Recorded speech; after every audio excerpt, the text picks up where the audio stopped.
After my second excursion, after surviving my second excursion to California, uh, we moved to Florida so my family could help me. But it turned out to be what I Tyler Perry's pool party was waiting at the motel. I didn't want to be rude, so I went out and picked out the cutest one in the pool, and I jumped in and splashed her, and I busted my foot on the stucco finish in the pool.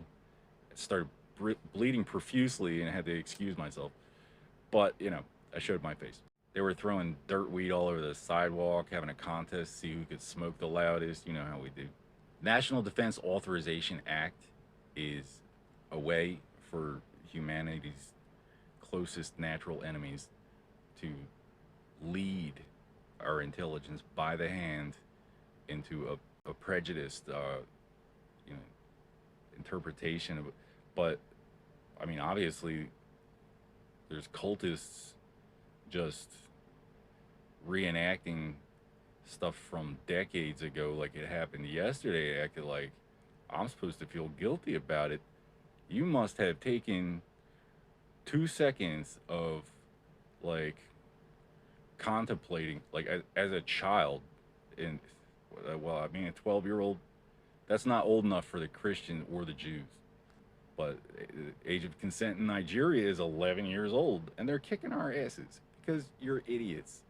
You can't ban waterboarding and just be the biggest fucking jinglehead you can be for years and years and years while they kill us for money. I guess the Protestant interpretation is that I'm committed to this side and like I have to kill him before I'm allowed to do business, or I'm just cut off forever. I was 3 years old. Cool religion, bro. I was 3 years old in preschool. I stomped on the face of a Soviet Protestant Canadian gay mafia been trying to fuck me again since I was 7. So take your flat Earth reports with a grain of salt. You know, if you hadn't banned waterboarding, the CIA could have avoided Benghazi. I guarantee it, because the Navy SEALs were not frantically dialing the Secretary of State directly in the middle of the night from the safety of a nearby hilltop for permission to evacuate their objective, getting spit roasted on a bayonet. In the rare event you can't figure out what to do in a situation like that, there are plenty of resources between here and the Secretary of State's office, direct office line in the middle of the night, like she sleeps in her office. Oh, we got 20,000 emails. We can make a whole dynasty out of this. There has to be a limit to what a man is willing to do to survive, let alone make a buck. Undermining national security to this extent just to cover up raping little boys in surgery. Cancel the Privacy Act. Just one excuse after another. Just one more reason you're not allowed to talk to Washington.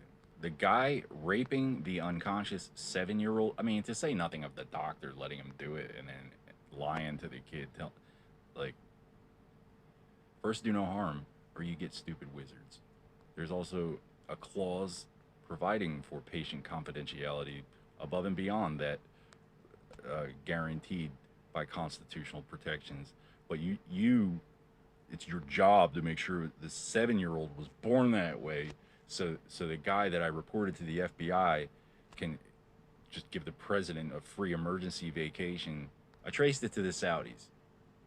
You know, if you know a grown up, I can walk you step by step how I did it. You know, if that's allowed.